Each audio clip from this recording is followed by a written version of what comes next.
I was 12 and my older sister and I were home alone for the weekend. I was waiting for a friend to pick me up and I was getting restless. There was a knock on the door and, thinking it was her, I ran to answer it without checking through the peephole. A man was standing there with a clipboard and said that he needed to check our gas meter. I was entrenched in the disappointment of my friend still not having arrived, so just told him, yeah, sure, whatever you need to do. I didn't notice at the time, but he was dressed as a city official. He had on a green and purple shirt with bold stripes, like the host of Blue's Clues, if you've ever seen that.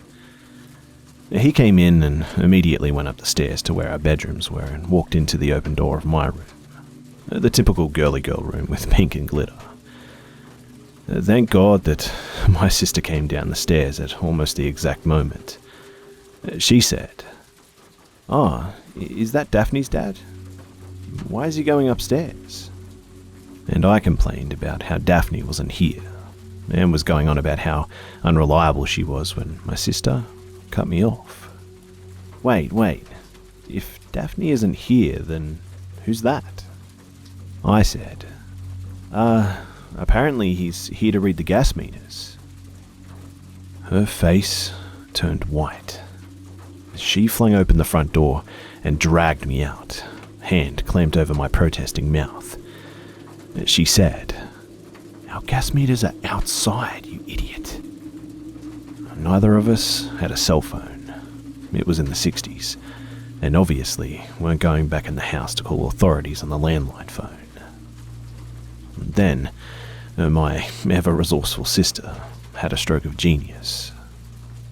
A man was walking right by her house and she motioned him over. She called loudly into the house. "Oh, Dad, it's good you're home. A man from the city is here to read the gas meter upstairs." And just like she'd hoped, this man on the street said, "Huh? What are you talking about?" The man in the striped shirt bolted out of the house. The men on the street asked us repeatedly if we were okay, if we needed him to stay and wait in the yard with us until our parents came home. He was really sweet. We were so startled that we barely thanked him before slamming and locking the doors and windows. As irate as my sister was that I let someone in the house, she begged me not to call the authorities because my parents left her in charge, and she was worried that she'd get in trouble. I didn't want to catch any heat from carelessly allowing some guy in, so I was kind of on the same page too. 3 weeks later, a girl in our community, she went missing. It was in the same neighborhood even, and she was home alone, and the authorities found the door open, and no signs of forced entry. My sister and I discussed our options, but deep down, we knew that we had no choice but to come clean. We told the police everything, and I don't know if it ever helped, but they told us that they had reason to believe that it could have been the same man. They also tracked down the man who helped us on the street. Turns out, we already knew him. He worked in the butcher shop. We just didn't recognize him. He was lifelong friends with the family after that too. Our parents were obviously mortified. They weren't angry with us, just glad that we were okay. Though they did review all the rules of caution and didn't leave us home alone for quite a while. They eventually found the girl and said that she'd been held for a few days and then burnt alive, apparently. They never caught the man either. He was in what appeared to be his early 30s in the 1960s. So, in any case, he's probably dead by now. I just thank God every day for my sister's resourcefulness and quick action.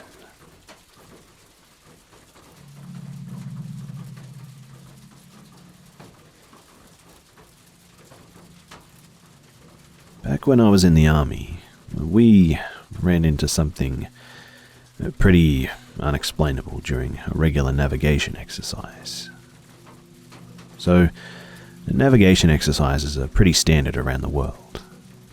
Given a map and some coordinates, you have to find checkpoints using a compass. Of course, each squad was given a signal set to use in case of emergencies, or just to add to the weight that they had to lug around. It's part of their kit anyway. There's a GPS embedded inside, but it's old school and gives coordinates only. Close to the end of the exercise, a squad had fallen hopelessly behind, but they were on their way to the last checkpoint. So, I was in charge of the last checkpoint with another fellow instructor. We knew that they were around us in a 1 kilometer radius, but we just couldn't spot them due to the foliage. We waited and waited for about 1 or 2 hours. And, to put it bluntly, you don't mess up so friggin' bad that you can't figure out a checkpoint that's only 1 kilometer away. We radioed them and didn't get a reply till half an hour after the initial call. And they were totally frantic. It seems like they were walking around in circles and seeing similar landmarks. It was apparently pitch dark at where they were, and this was around 6 p.m, where the sun was only just starting to set. Myself and the other trainer told them not to move, and we'd hike to their position using an electronic GPS. And at the coordinates given, we found no one. And not only that, but the forest was eerily quiet. No insects, no birds, just complete dead silence. It was pretty unnerving, I must admit. Even the radio was set silent. Not even static was coming out. We radioed them again, confused, and they said that they were at the same coordinates as us, but I didn't see anyone. We decided to hike back to the checkpoint and wait, and we gave them the coordinates to the checkpoint. About an hour later, they finally emerged. It took them 4 hours plus to find a checkpoint that was only like 1 kilometer away. During final briefing, one of them told me that they seemed to be just going around in circles.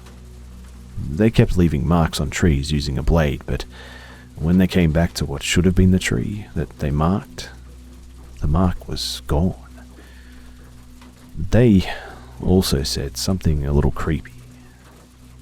They all felt like they were being followed. But that should just be the forest and exhaustion playing tricks on them, right?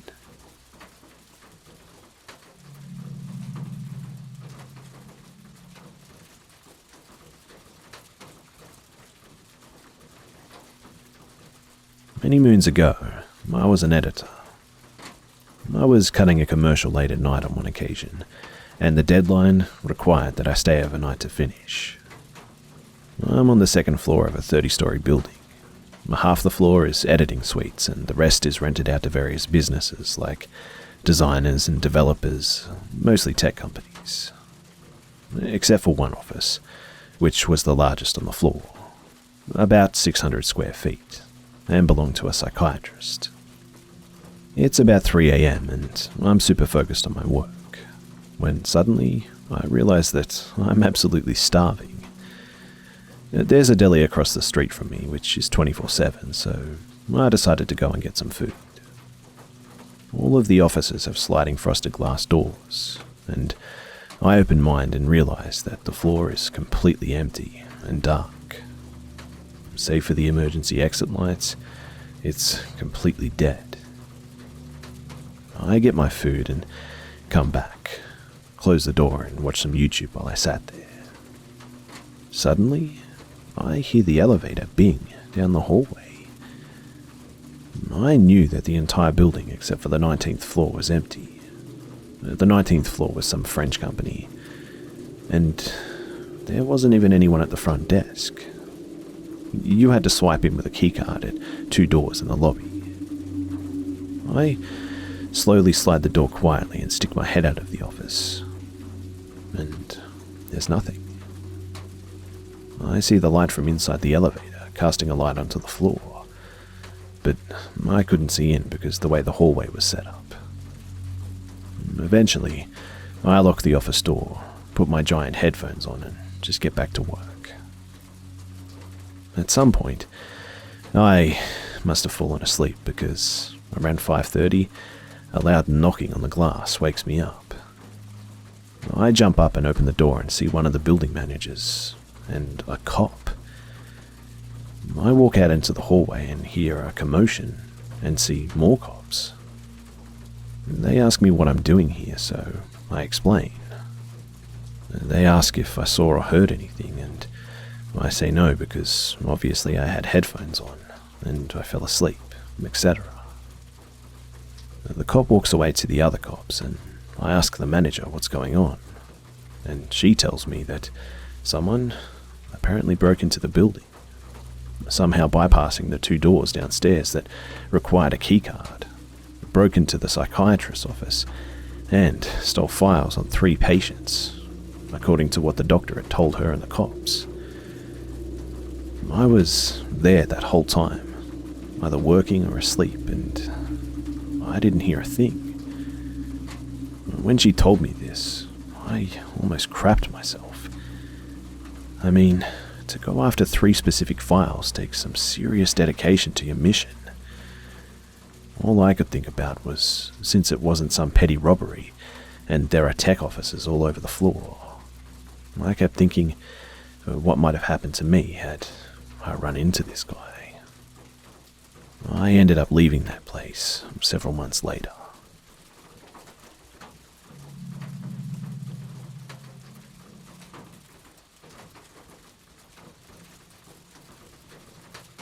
So, there was this lady, my friend's half-sister's mum, if that makes any sense, who would cut my hair at my house. She had a boyfriend who I had met once, very briefly. About a year after meeting him, she came over to cut my hair, but this time she unexpectedly brought her boyfriend along with her. I hadn't seen her in a while, and it seemed like something was different, and he was also acting really odd. She went to the bathroom and he began proposing that we hang out sometime, but she can't know, and I'm serious. I said sure, just to get him off my back. I honestly thought that they were on drugs or something, and I was just trying to keep everything peaceful and get them out of there ASAP. As they were finally leaving, he's behind her and he goes to wave goodbye and throws a note on the ground that said, "Call me, it's our secret, promise," with his phone number on it. Obviously, I did not call. 2 days later, I kept getting missed calls from a number that I didn't recognize. I never answered them, and then, eventually, I got a text message saying, "Hey, it's Ray." That was his name. "Can you please call me? I really need your help with something." Again, I just didn't respond. He kept texting me saying that he needed a favor, and since I never gave him my phone number to begin with, and since this man knows where I live, I was pretty alarmed at this point. I tried to go to the police station to see if there was anything that they could do, but the station I went to was not open to the public. That was the only station I knew of, too. I could have looked up another one, but I kind of felt stupid for being there in the first place, you know. So, I just went home. The next morning at 8 a.m., I wake up to really loud banging on my door. I couldn't see anyone out the window, and I don't have a peephole, so I opened the door a little bit. I thought it could have been my parents, since I live right by them. But no, it was Ray. He was pressed up against the door, which is why I couldn't see him out of the window. He was smiling, and I just quickly shut the door and called 911. He left before the cops showed up and sent a text message to the effect of, "I don't want to inconvenience you, sorry to bug you." The cop told me to text him back saying, "Do not contact me in any way, shape or form, or I'll go to the police again," and made me take a picture of the cop car in front of my house and send that too. And then he left, saying that it's not illegal for someone to like you, Right. Well, the next day I got another missed call from Ray's number, so I went to a different police station. The usual front desk person was sick, and the man filling in for her was a cop. He seemed like he actually wanted to help me, and after a quick type-in of Ray's phone number to his computer, he had me come around to identify his mugshot. And it turns out that Ray is a level 3 sex offender, which means that he's a child rapist, to be exact. He, apparently, wasn't even allowed in my state. The cop also said that was just the beginning of it, but wasn't allowed to further discuss his charges. Though he did mention that I was Ray's type. I was 23 at the time, but I could have pulled off 15 or 16. Ray, he was 38. So I had to take screenshots of every missed call and every text message, take pictures of the note, put the note in a baggie and bring it to the police. I googled his name and found some articles about him being a sex offender, so it must have been all true. I printed them out along with my screenshots and took them to the courthouse to file a stalking order. It should have been just a harassment order, but the lady there told me to put a stalking one so I wouldn't have to pay the $85 fee. Eventually, the cops, they found him a few days later, arrested him and served him his papers. We had a court date, which he didn't show up for, and I was given a 10-year protection order. Last I heard, he was released from jail, but went back for burglary.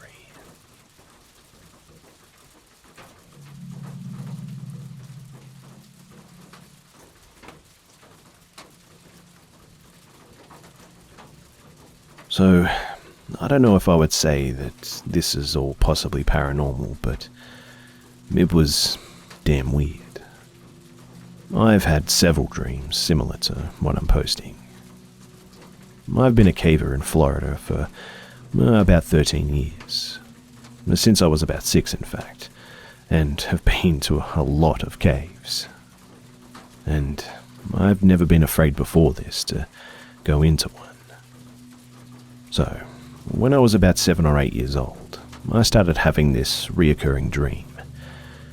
I would have it at least twice a year, always the same, even though I would realize that I was dreaming after the first few iterations. I would fall asleep and dream of being in a cave and going into this little hole in the bottom. Inside, I would see a 10 to 15 foot long corridor about 2 to 4 feet high. At the end, it would always turn left, and I always saw a bent red stop sign at the end, like someone ripped off the top 2 feet and tossed it in. But I would always follow the corridor. I would turn and walk past the sign despite being scared, despite many times knowing what was there, and the corridor would start descending, quickly opening up in a large vertical chamber with the path leading down in a corkscrew.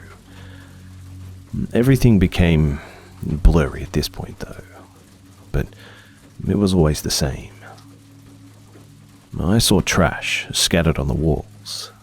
I saw the pit leading down to a curved floor. I saw things, undefined, animals or people, something else at the bottom.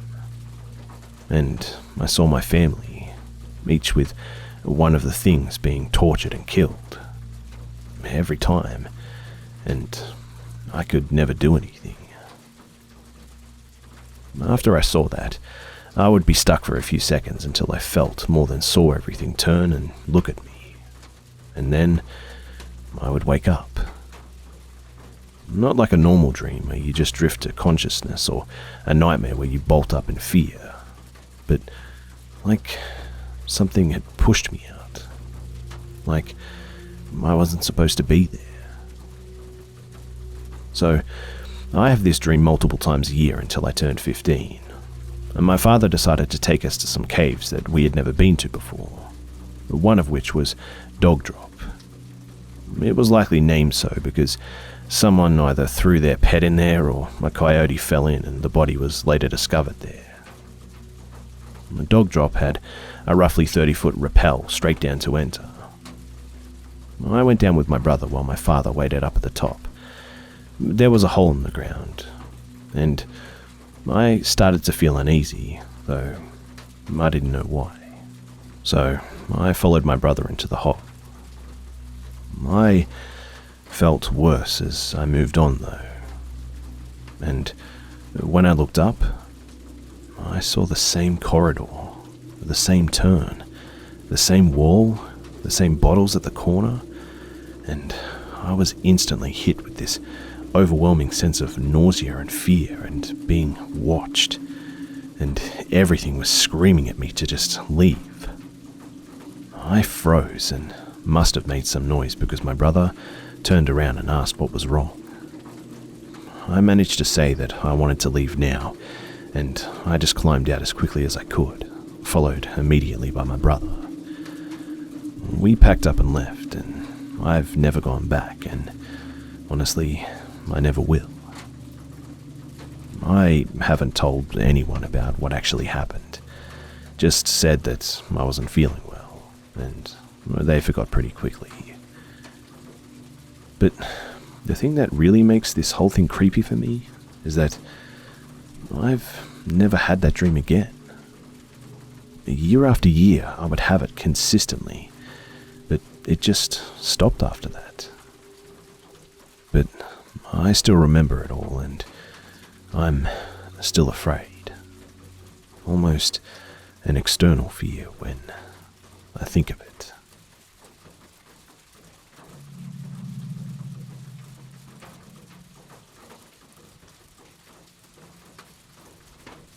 This story is about an event that happened to my mother around 1972 when she was 8 years old. She told me about it since I was young, and she truly thinks about it, and it's affected her to this day. To set the scene, both my grandparents ran a restaurant, gas station in our hometown. They have always ran a business of some type since the 50s. This means that a lot of days, my mum would have to take the school bus home and stay by herself if my grandma had to stay back and help run things. It was usually no more than an hour or two, though. My uncle, her older brother, would usually come home on the bus with her, but he was a little older and sometimes had football practice. So was the case on the day of the event that I'm getting to. So, my mother arrived home on this day, let herself in the house and put away her things. She had just recently received a new puppy and knew the first thing that she needed to do was take the pup out to the yard to use the restroom. She wrapped the dog in a white towel and walked him outside. As she put down the dog, she shook its hair out of the blanket, flailing it about in the wind. And it was then that she noticed the neighbor's son was staring at her from across the street. This guy was in his late 20s and was known by everyone to be pretty strange and mentally ill. Though, in this country, a mental illness seems to not always be recognized. He would do psycho shit, like kill the neighbor's pigs or skin stray cats and hang them from a clothesline in their yard or something. Just really sick shit. My mum always said that he creeped her out, and everyone else too. She said that he would stare at her when she would play outside and made her feel pretty generally uncomfortable. She said that he appeared out of nowhere in his yard that day, and as she shook out the blanket, he began grinning and waving. Feeling more than a little shook, she picked up her pup, went inside and locked the door. She began to do some homework, and after about 5 minutes of work, she heard a loud knock at the door. She slowly walked to the window to see who it was. She knew it wasn't my grandparents because, of course, they had keys. As she opened the blinds, her eyes locked with those of the creep from across the street, like he was already looking in the window. She jumped and said that she screamed a little as she shut the blinds.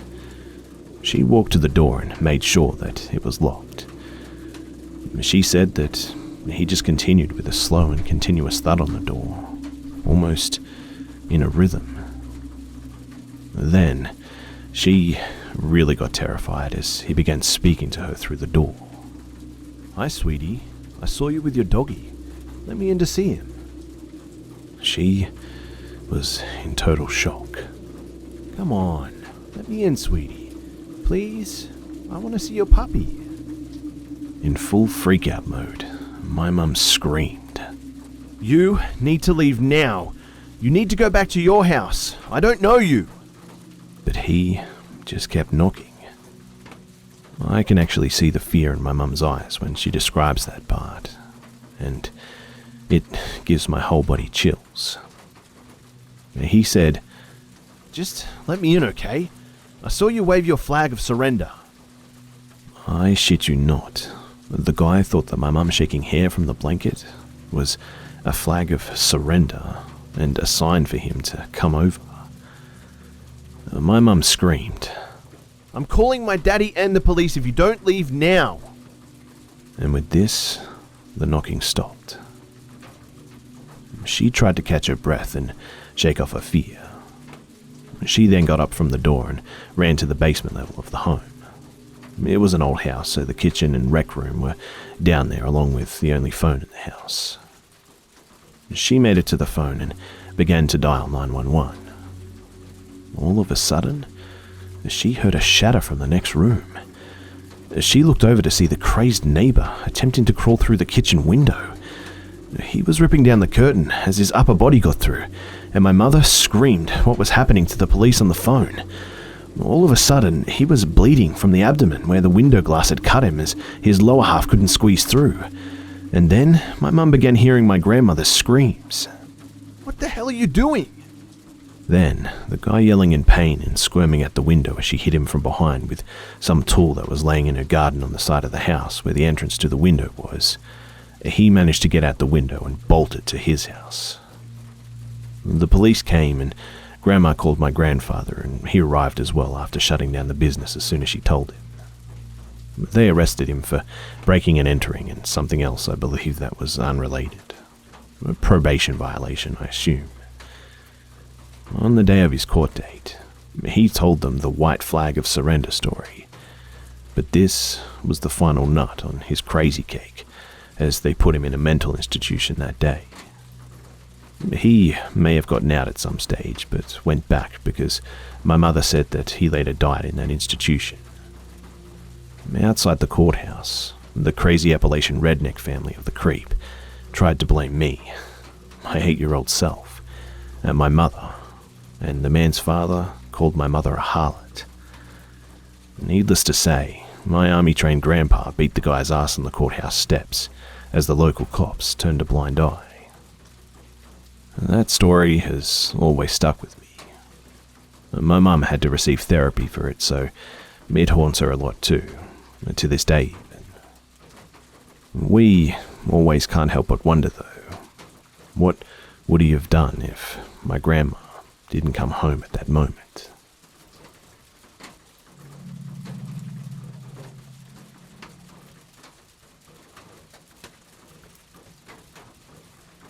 When I lived in Montana, I used to like to go backpacking on the weekends. I'd usually find an alpine lake to hike to, far away from any trails, and plot a course along a river or stream and spend the night there, then climb the closest peak in the morning. However, I was smart about it. I'd always tell friends where I went and when to expect me home. Except the first time. The first time I went backpacking and did an overnight by myself in the mountains, I climbed up the trail that was quite literally right behind my house.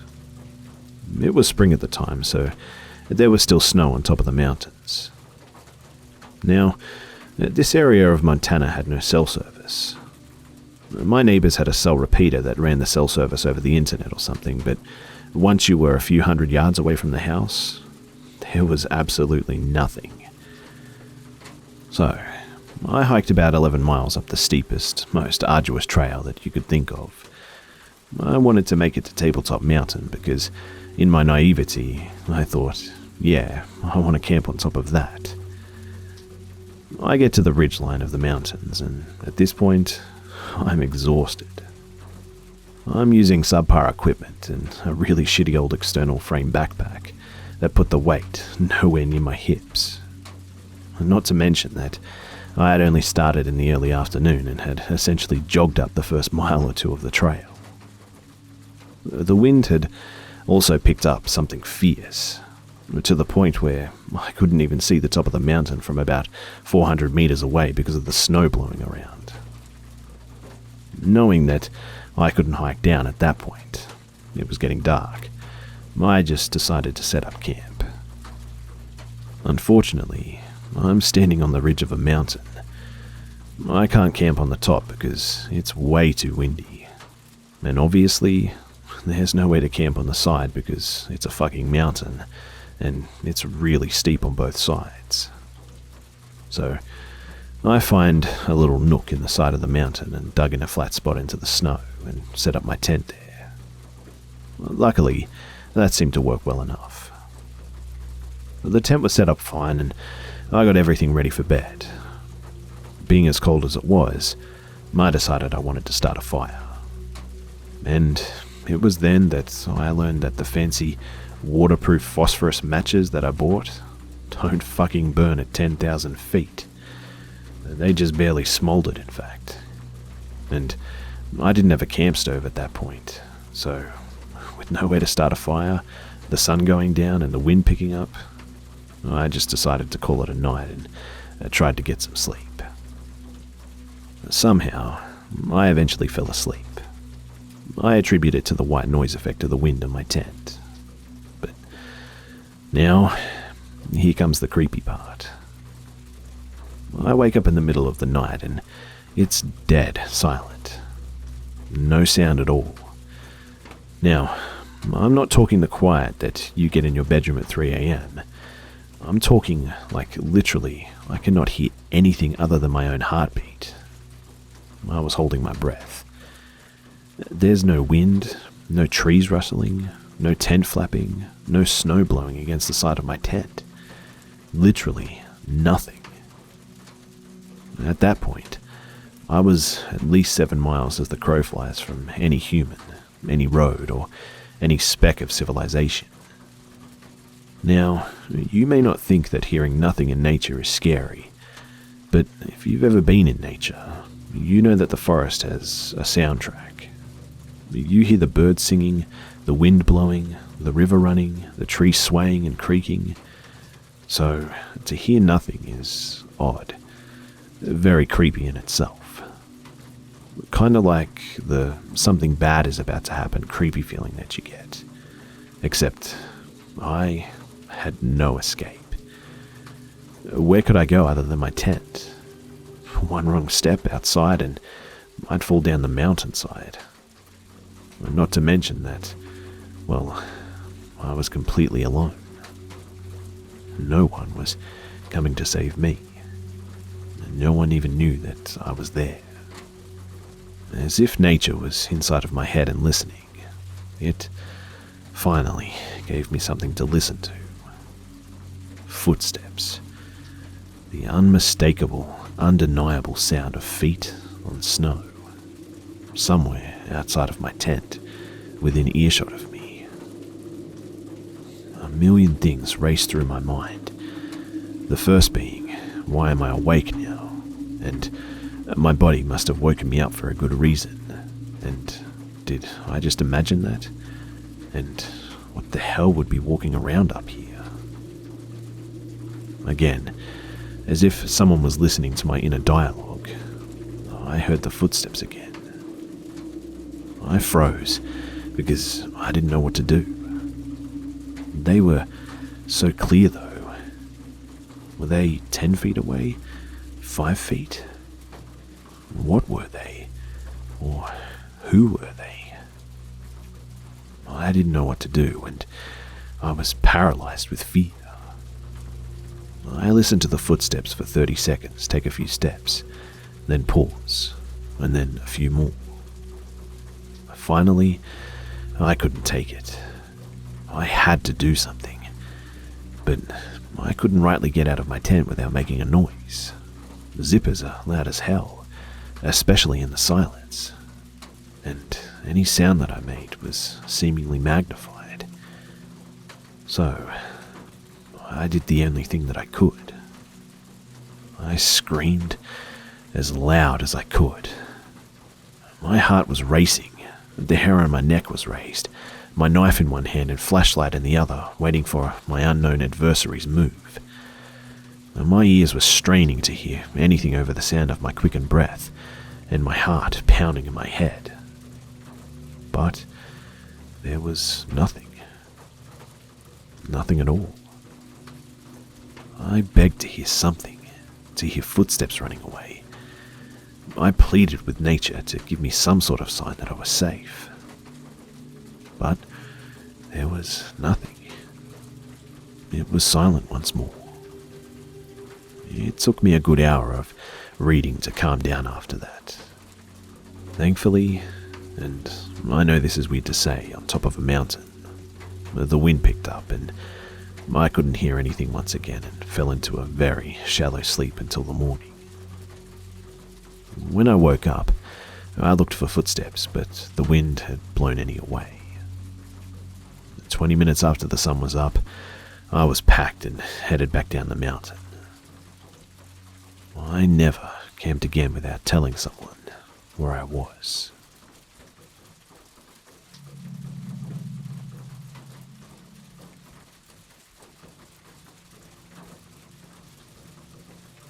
So, if I hear absolutely nothing out in the bush, I always leave immediately. I've learned from experience that this is the best thing to do. The first time that this happened, I was about 4, and my parents were bringing my mum's parents up to the lake near my hometown for their first time, and to show them the stone arch. They decided to put it on the west side of the lake, where a guy still had a barn, the only structure left from when the town was flooded out a few years earlier when the dam was put in. The dude also ranged cattle up there as well, and this was just down from the arch, and there was a longer trail that headed to it from that beach.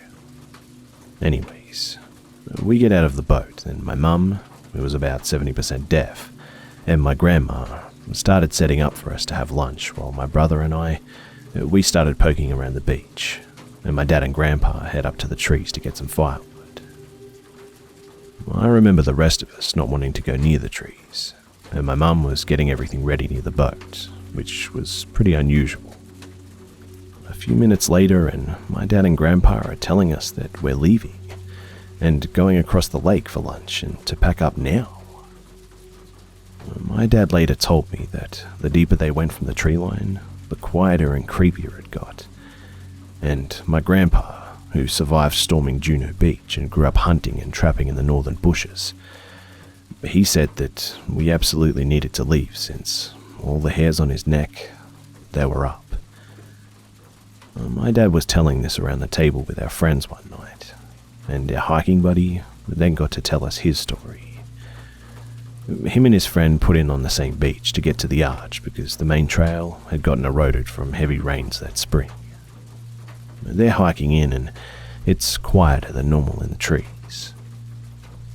As they get to the level portion of the trail, it gets really quiet, and they start smelling something funky, like skunk mixed with rot. The smell and the quiet got a bit stronger until they popped out into a clearing. The dead quiet was overwhelming, along with the stench. Most of the stench was allegedly coming from a dead cow. There was still the skunk smell mixed in with the rotting smell, but there was a dead cow that was spread all over the clearing, like way up in the surrounding tree spread. Chunks of cow meat hanging from branches 40 feet up in the trees. Our buddy said that it looked like the cow ate dynamite.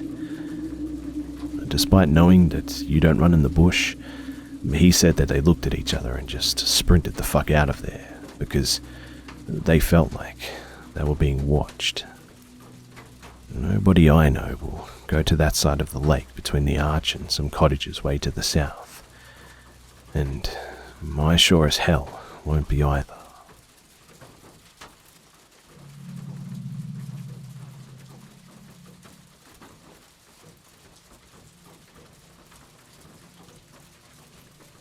I've always wanted to share this, but could never find the right place. For reference, at the time this all began, I was 14 and a freshman in high school, back in 2008-2009, so it's not recent. It all began during the first couple of weeks of school. I went to this school district all my life and never had any real issues, since I had no enemies and only friends really. It all began one Friday afternoon after school. I was hanging out with some friends outside of the school until my mum came to pick me up when I decided to go upstairs to my locker and put a textbook away that I was originally going to bring home for the weekend. When I got to my locker, there was a note taped onto it. My name was written on it with a heart around it, and I read it. It was a love letter signed Your Secret Admirer. Thinking that it was a friend playing a prank, I laughed it off and tossed it into the trash. When I confronted them downstairs, they denied that they put a note on my locker and insisted that it was probably from a boy or something. I didn't know what to think, but I did think of a few cute guys that I went to school with and hoped that it was from one of them. But I sighed and thought that it could have been anyone, and most likely none of them. 2 months go by, and during this time, we had school picture day, and my mum had ordered some, which were eventually given to us during one of our classes. I kept them in my locker so I wouldn't lose them. It was a Friday, and I was going to stay after school with some friends again and hang around until the high school football team was over late in the evening. I waited until about 2 hours after school ended, or so, to grab my belongings out from my locker, including the photos. I put them in my backpack and headed on outside, and hung out around the football field with my friends until people started showing up for the game, to which we walked around or sat in the grass and talked the rest of the evening. When I got home that night, I gave my mum the photos, and she noticed that one of the wallet-sized photos had been cut off from the rest. I never bothered to look at all of them, and so I wasn't aware of this. Obviously, I told her that I didn't cut one, but she didn't believe me, and I had no idea what to think of it. A few weeks go by, and I all but forgot about the missing photo. But I found another note taped to my locker, and this time, one of my school photos was in it with a heart drawn around my head. A wallet-sized photo, too. The note made mention of how beautiful I looked during the game, sitting with my friends in the grass, talking and laughing. This obviously made me a bit uncomfortable. Whoever's doing this had stolen one of my photos, either out of my locker during school, which means that they have my lock combination, on that Friday, or while I left my backpack unattended during the football game. Once again, I thought that it was probably just one of my friends playing a prank on me, and I didn't say anything about it. It had been several months since the last note, too. Things took a rather stressful turn, though, the following week. I was at home after school one day, alone, while my mum was working a double shift, when someone came knocking on my front door. Thinking it was just a pesky neighbour, I took my sweet time to answer it and opened the door to find nobody there. I looked around and saw nothing but other mobile homes and neighbours' cars. I shut the door and resumed what I was doing. But I heard the knocking again about 10 minutes later. I took my time again to answer it and found Mike, one of our only friendly male neighbours, there with his Boston Terrier on a leash. He asked me if I had somebody over, which obviously I didn't.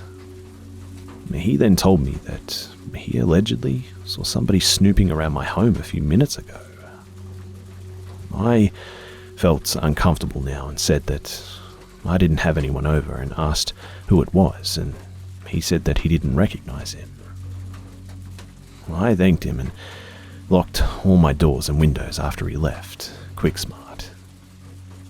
The next month was full of incidences where our motion sensor backlight would just come on in the evening and was capped off by my mum calling the police after she found a dead rabbit nailed to our back porch in a rather cruel fashion. At the time, I never would have imagined that the notes, the snooping around, and now the dead rabbit was the work of someone who had been stalking me in the shadows for the last several months. But it all came into fruition the following day at school. I found a final note taped to my locker.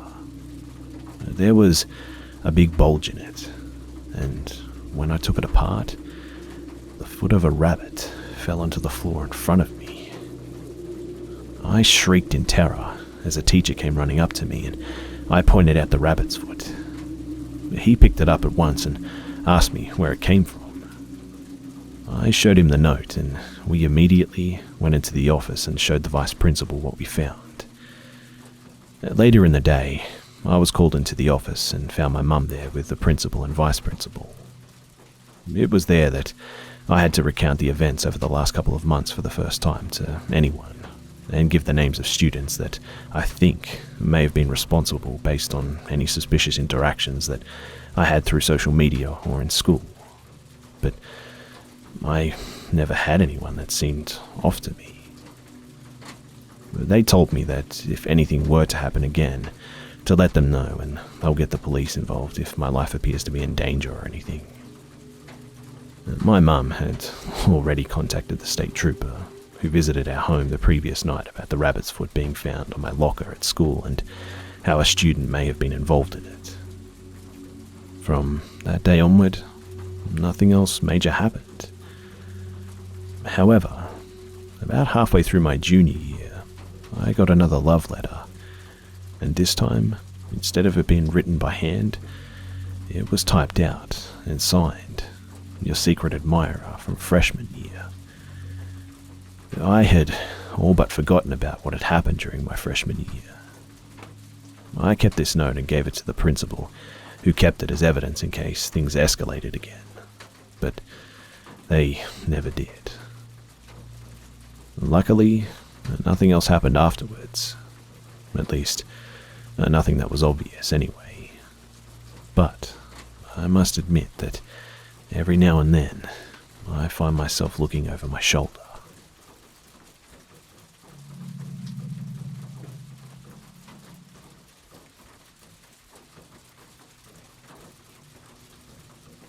It was the summer before my senior year in college. My little brother, always interested in military stuff, had gotten a pair of night vision goggles for his birthday, and he'd left them at my apartment. One night, I was bored and decided to go and try out the goggles at a wooded hiking area, a nature preserve nearby. In retrospect, this seems like a pretty stupid idea since I was all by myself and female. But I was young and stupid, and I got myself all excited at the possibility of seeing deer and other woodland creatures in their natural nighttime habitat. I was familiar with these woods.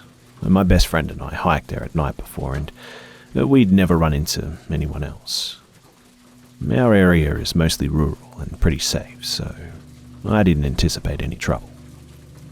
I parked in the little sparsely lit parking area, ignored the sign saying park closes at 10, and entered the woods, night vision goggles in hand. It was a half moon that night, and that was the only light that filtered down through the canopy of trees. It was pretty dark, and I didn't want to put on the goggles until I found a place to sit down, so I lit my way with the mini mag light on my keychain. A couple of times, I thought I heard a little bit of rustling in the woods a fair distance away, but it was nothing out of the ordinary, and I put it down to animal activity. Hopefully the deer that I'd come to see. After I'd hiked in a fair distance, I found a fallen log to sit on and put on the goggles. I don't know if you've ever used night vision goggles before, but the effect is impressive. They can turn near pitch darkness into bright as day. Everything appears in shades of green, but quite bright and clear. For a while, I had a blast looking around from my fallen log vantage point. Some chipmunks played around in the leaves nearby, and a big owl blinked its lamp-like eyes at me from a tree branch. No deer though, and I started to think that maybe they wouldn't be likely to come anywhere near me, darkness or no darkness, if I sat right out in the open on a log. So I decided to find a place where I could be a little bit more hidden. I made my way a little deeper into the woods and finally found a huge tree, perfect for climbing. I've always loved climbing trees, so it was nothing for me to hoist myself up a few branches and settle in to wait for the deer. I didn't get to see any, but what I did see, lit up in bright night vision green after about 10 minutes of waiting, was this. There was a man dressed head to toe in dark-colored clothing, making his way stealthily through the woods. He was coming from the same direction that I'd come, and was clearly trying to stay hidden, moving from tree to tree and glancing around carefully before moving on again. It looked very much like he was looking for someone. It took me a few moments to notice that he was also carrying something, and when I saw what it was, the hairs on the back of my neck stood up. He had a knife, and a big one, and he was gripping it as if he expected to use it in the very near future. It wasn't deer hunting season, and this was a nature preserve where hunting of any kind was prohibited. And at any rate, the guy was alone and not dressed like a hunter. There were no deer in sight, and very few hunters kill their prey with knives. I was suddenly horribly aware of my situation. A young woman, alone, weaponless, in the middle of the woods at night. This was the 90s, so no cell phones. And even if I'd had one, I wouldn't have felt safe using it, lest I draw his attention. I didn't know how he was so able to see in the dark, but I guess his eyes had adjusted or something, and I was terrified that he would look up and see me. I sat there, afraid to move, afraid to breathe, and watched him as he continued his methodical and stealthy process of scanning the forest for who or whatever the hell he was stalking. I scanned around, but I couldn't see anyone else, even from my high vantage point, and the sickening thought struck me that he might be looking for me. I remembered the rustling noises that I'd heard in the woods when I first arrived, and then I thought back further and remembered something else. A white car that had followed too close behind me for most of my drive to the nature preserve.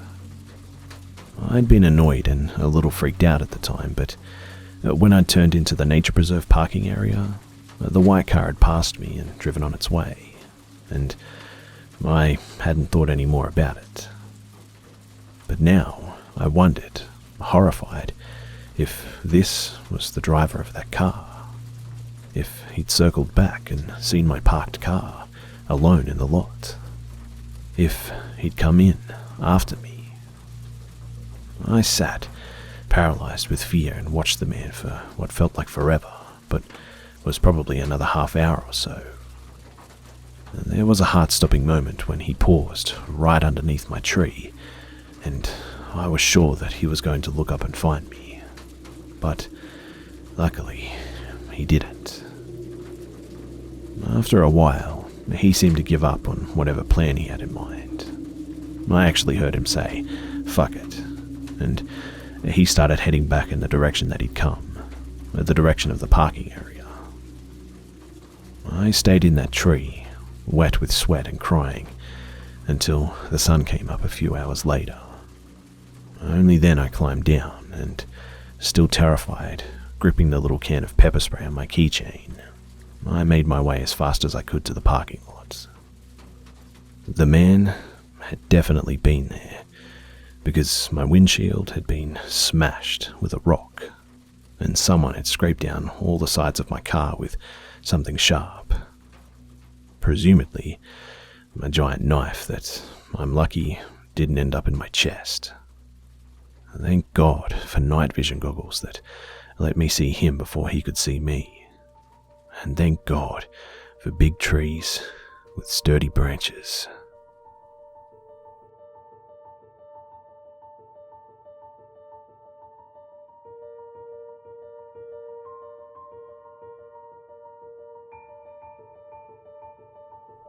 G'day mates, it's Busta here. Well, I hope you enjoyed the video, guys. And can I just say that the story about the cow in pieces was just utterly disgusting. Okay, I milked that one, I know, and I need to raise the stakes with these puns. Oh man, I need to get some new material. As always, guys, it would be awesome if you could like, comment, share, and subscribe. Thank you guys so much for always tuning in and all the love and support, and I'll see you mates in the next one.